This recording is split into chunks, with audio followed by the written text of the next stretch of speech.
கர்த்தருடைய கரம் நம்மை ஆளுகை செய்யுமாக. இந்த இடத்துல வாசிக்கிற 2 சாமுவேல் 24:14 தாவீது ராஜா காத் என்கிற தீர்க்கதரிசியை பார்த்து இப்படி சொல்லுகிறார்.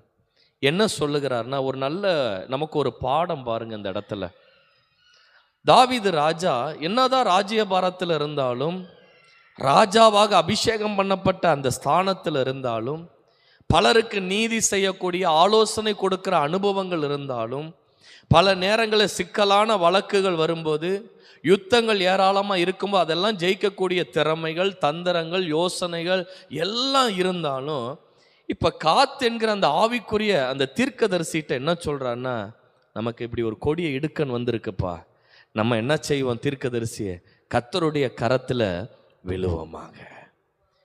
இந்த தாவீது இந்த இடத்துல வாசிக்கும் போது நமக்கு ஒரு நல்ல பாடத்தை கற்றுக் கொடுக்கிறார். நம்முடைய வாழ்க்கையில் என்ன சூழ்நிலைகள் வந்தாலும் நம்மளும் இந்த தாவீதை போல இப்படி தாங்க பேசணும். ஹல்லேலூயா. எனக்கு அதிகாரம் இருக்குது, எனக்கு பணம் இருக்குது, சமாளிச்சிடலாம், அல்லது எனக்கு பலன் இருக்குது, நான் பார்த்துக்கலாம், எனக்கு தெரியாத ஆட்கள் இல்லை, கவனிச்சுக்கலாம் என்பதல்ல. இந்த தாவீதை போல சொல்லணும். அந்த ஆவிக்குரிய அந்த காத்துக்கிட்ட சொல்கிறார். அதான் எனக்கு ஒரு விசேஷம்.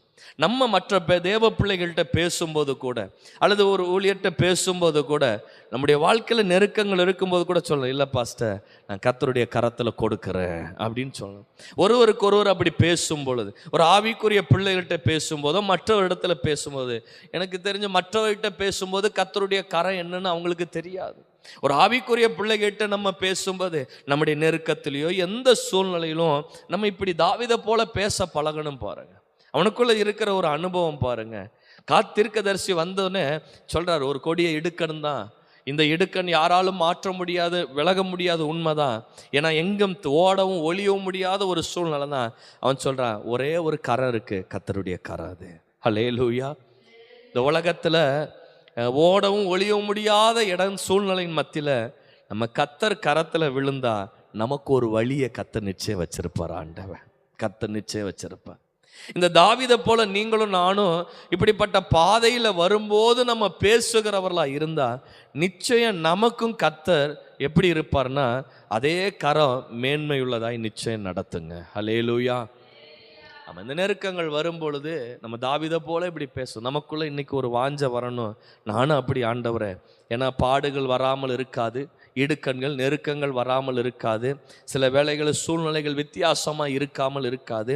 அதன் மத்தியில் நம்ம அடிக்கடி சொல்லணும், ஆண்டவரே தாவீதை போல பேச பழகணும், உங்கள் கரத்தில் கொடுக்குறேன்ப்பா, நான் உங்கள் கரத்தில் விழுந்துடுறேன் ஆண்டவரே என்று சொல்லி நம்ம பழகுவோம். கர்த்தர் நம்மை ஆசீர்வதிப்பாராக.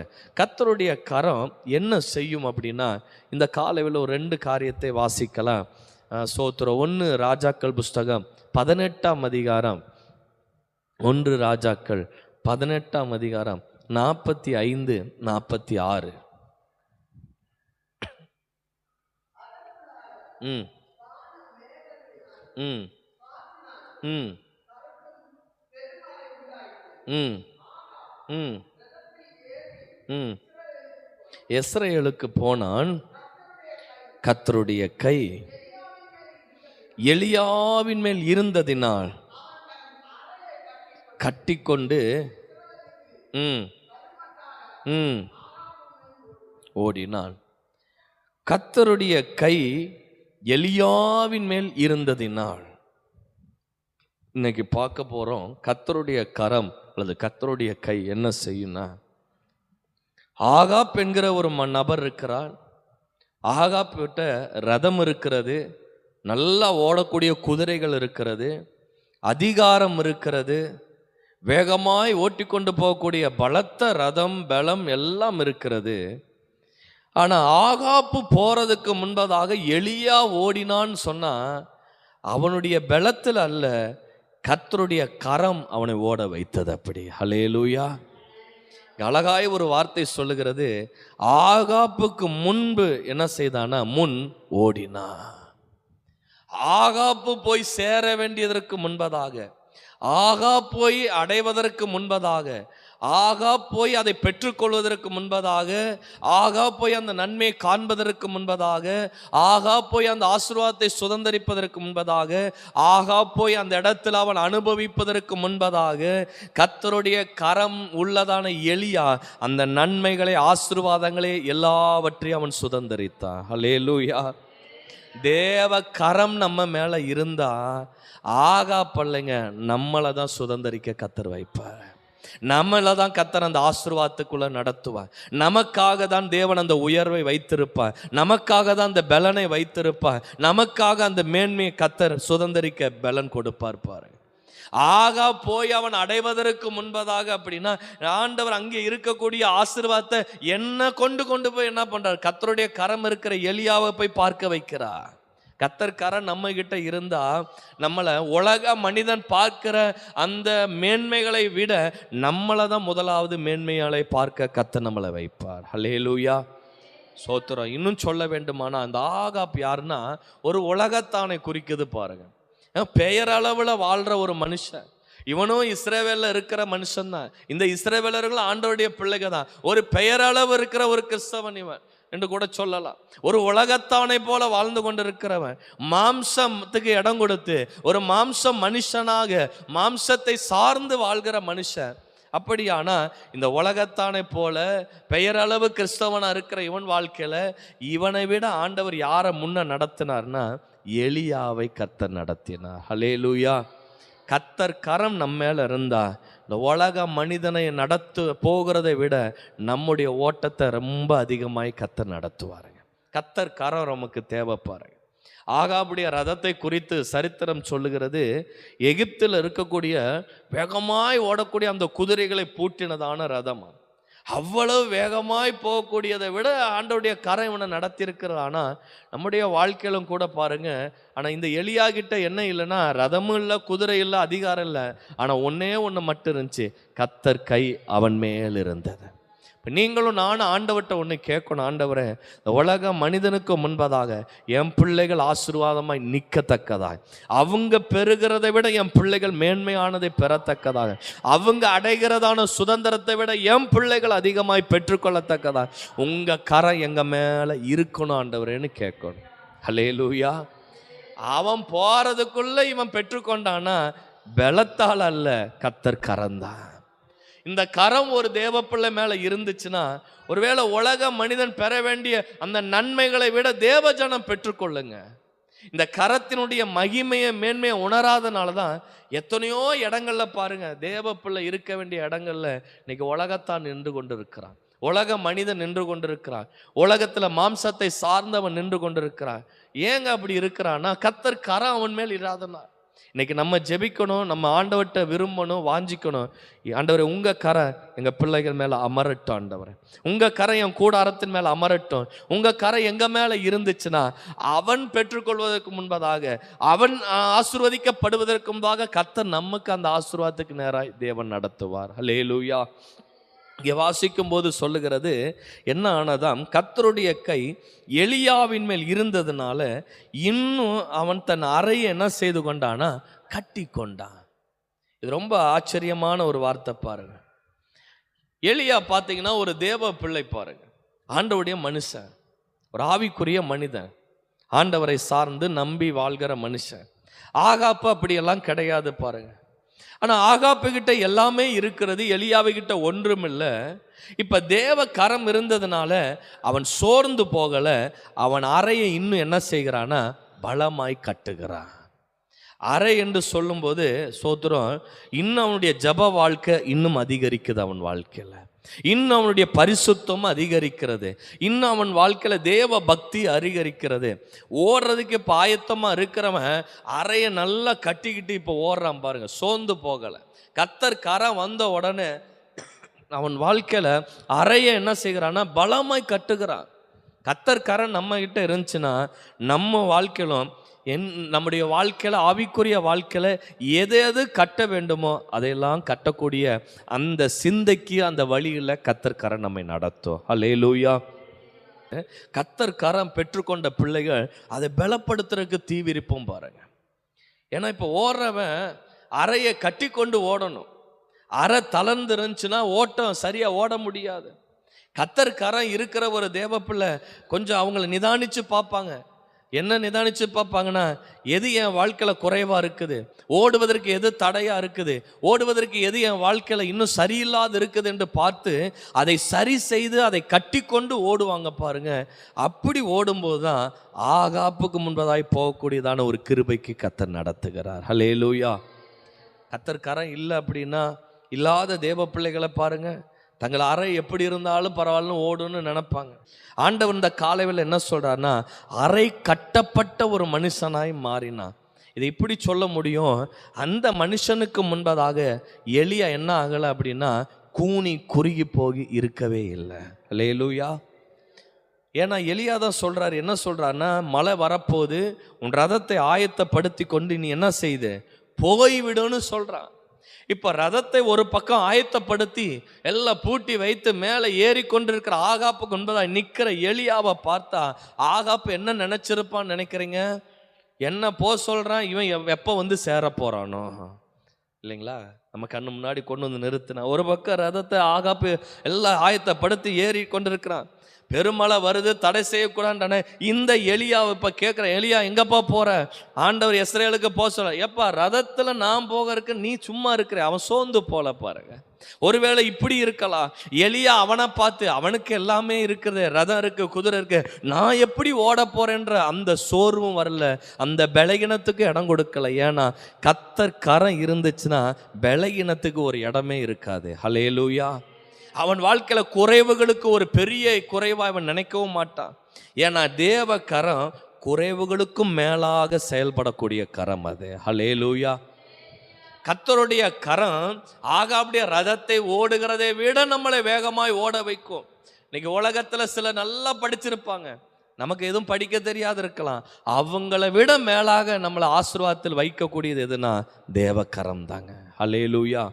இப்போ முதலாவது கர்த்தருடைய கரம் என்ன செய்யும்னா, நம்ம அறை கட்டின ஒரு மனுஷனாய் மாற்றுகிற மாத்திரல்ல, ஆகாப்புக்கு முன்பதாய் ஓட வைக்கும். இந்த உலகத்தில் இருக்கிற உலகத்தானுக்கு முன்பதாக நம்மளை செழிப்பாக மேன்மையாக நாம் முதலாவது ஆசீர்வாதங்களை பார்க்கிறவர்களாக, நம்முடைய குடும்பத்தில் இருக்கிறவர்களை நாம் முதலாவது நன்மைகளை காண்கிறவர்களாக தேவ கரம் நம்மை நடத்தும். ரெண்டாவது ஆண்டவருடைய கரம் என்ன செய்யும்னா, வாசிங்க இப்போ நெகேமியாவின் புஸ்தகம் 2ஆம் அதிகாரம் 8வது வசனத்தை வாசிக்கலாம்.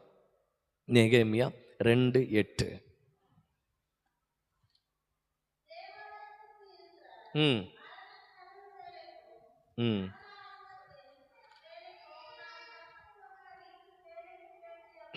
மரங்களை ராஜாவின் வனத்து காவலானாகிய கொடுக்கும்படிக்கும் அவனுக்கும் ஒரு கடிதம் கட்டளையிடப்படுவதாக என்றேன்.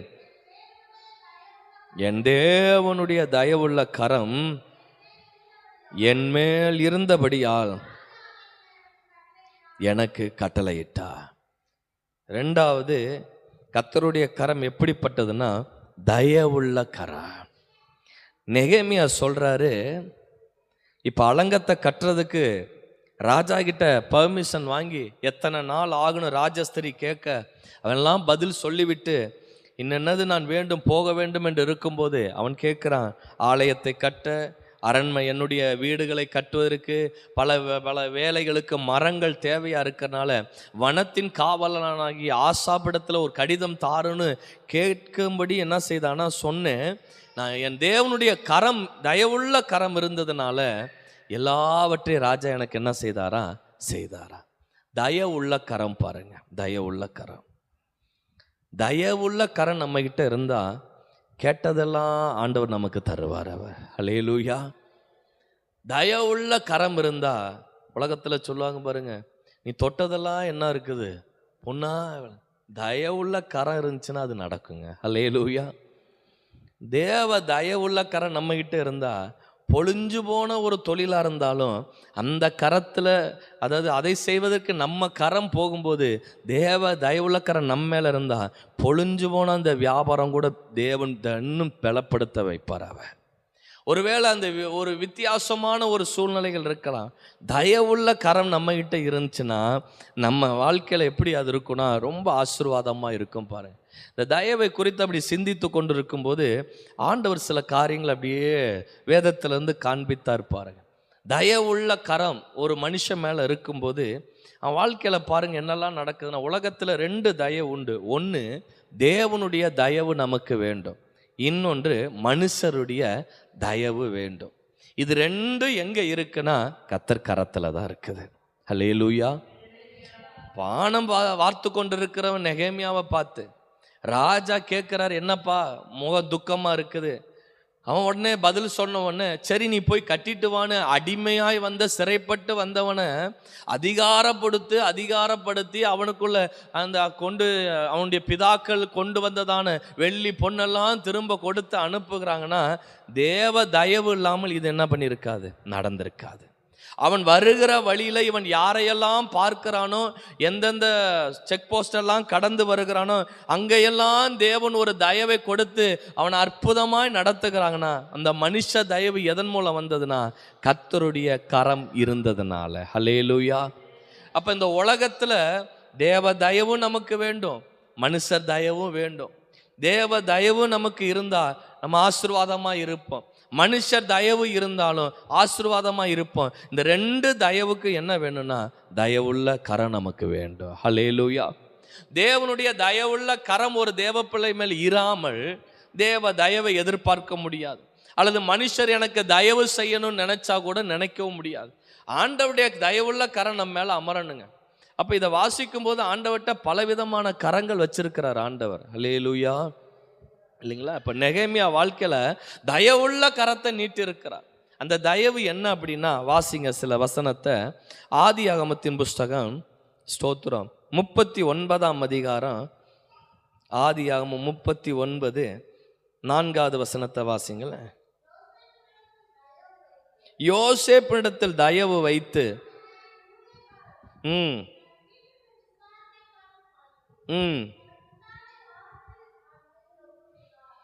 பாருங்க, இது ஒரு தயவு. பாருங்க, தயவு அப்படின்னா அடிமையாய் விற்கப்பட்டிருக்கிறான், விலை கொடுத்து வாங்கப்பட்ட ஒரு அடிமையை அந்த அடிமையாய் கொண்டு போகப்பட்ட அந்த போத்திபார் என்ன செய்கிறான்னா யோசேப்பை அவனிடத்துல தயவு வைத்து அவன் தனக்கு ஊழியக்காரனும் தன் வீட்டுக்கு விசாரணைக்காரனுமாக்கி தனக்கு உண்டான யாவற்றை அவன் கையில் என்ன செய்தானா ஒப்புவித்தான்.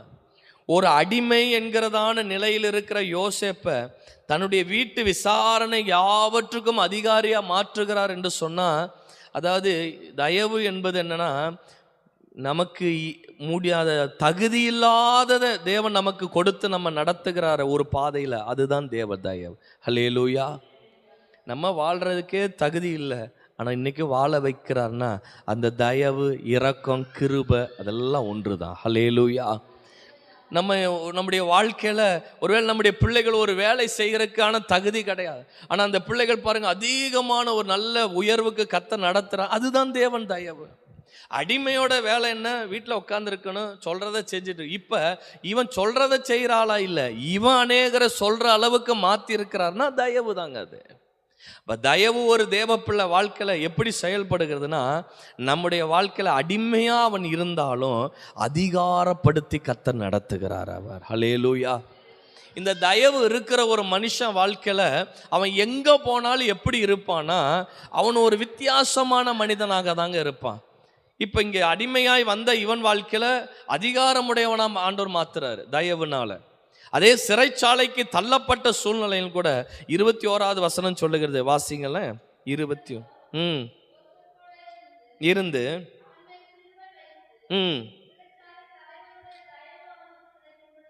செய்தா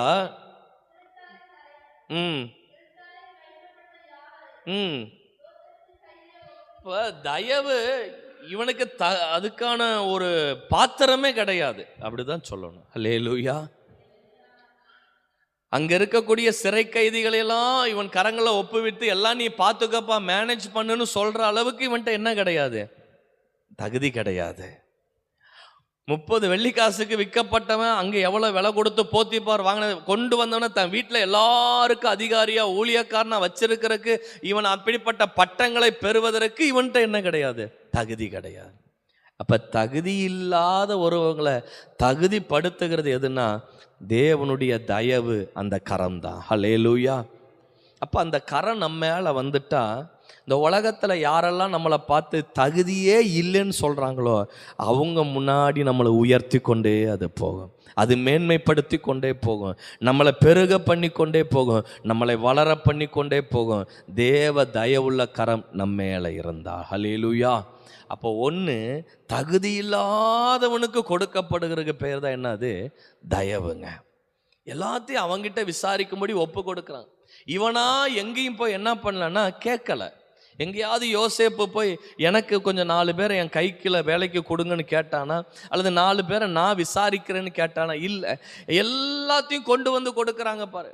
தயவு இருந்துச்சுன்னா எல்லாமே நம்ம பக்கம் தேடி கர்த்தர் கொண்டு வர வைப்பார். ஹல்லேலூயா. குடும்பத்தின் மேலே தயவு இருந்துச்சுன்னா எல்லாம் நம்மளை தேடி வரும்படி கர்த்தர் வைப்பார். நம்மை வெறுத்தவர்கள், ஒதுக்கினவர்கள், தள்ளினவர்கள், நமக்கு விட்டு நம்மை வேண்டான்னு சொன்னவர்கள், தேவ தயவுள்ள கரம் இருந்துச்சுன்னா ஒரு நாள் நம்மளை தேடி வந்து கர்த்தர் குனியும்படி பணியும்படி கர்த்தர் வைப்பார். ஹல்லேலூயா. பாருங்க, எல்லாம் இவங்கிட்ட தான் கொடுக்குறாங்க. சிறைச்சாலைத்தை அவன் எத்தனையோ பேரை பார்த்துருப்பான். அதே சிறைச்சாலையில் பானம் வார்த்தவன் இருக்கிறான், சுயம்பாயின் தலைவன் இருக்கிறான், ராஜ அரண்மனையிலேருந்து வந்தவங்க இருக்கிறாங்க. அவங்களையெல்லாம் விட்டுட்டான். இப்போ போத்திபார் வீட்டில் இருந்து அடிமையாய் வந்த எபிரேய மனுஷனை பார்த்துட்டு எல்லாம் கொண்டு வந்து அவன் கையில் பொறுப்பை கொடுத்துட்டு போகிறாங்கன்னா இதுக்கு மேலே சொல்ல முடியாது தேவனுடைய தயவை. அவர் தகுதி இல்லாதவர்களை ஒன்று தகுதிப்படுத்தி அந்த ஆசீர்வாதத்துக்கு அவர்களை பெலனாய் நிறுத்துகிறதே தேவனுடைய தயவுள்ள கரம் அது. ஹல்லேலூயா. நம்ம மேலே இருந்துச்சுன்னா, நம்ம பிள்ளைகள் மேலே இருந்துச்சுன்னா அவங்க அதை பெற்றுக்கொள்வதற்கு, அதை அனுபவிப்பதற்கு, அந்த பாதையில் செல்வதற்கு எந்தவித தகுதி இல்லாத இருக்கலாம் உலக பார்வையில். ஆனால் கர்த்தர் கரம் இருந்துச்சுன்னா எல்லாவற்றையும் பெற்றுக்கொள்ளத்தக்கதான அனுபவங்களை கர்த்தர் தருவார். ஹல்லேலூயா. படிப்பு கம்மியாக இருக்கலாம், அல்லது வேலை கம்மியாக இருக்கலாம், ஆனால் அதுக்கும் மேலாய் நம்மளை நடத்துகிறாருன்னா அந்த தயவுள்ள கரம் இருந்துச்சுன்னா எட்டாத இடத்துல, பிடிக்க முடியாத இடத்துல நம்முடைய சந்ததிகளை நிலைநிறுத்துவார் அவருடைய தயவுள்ள கரம். ஹல்லேலூயா.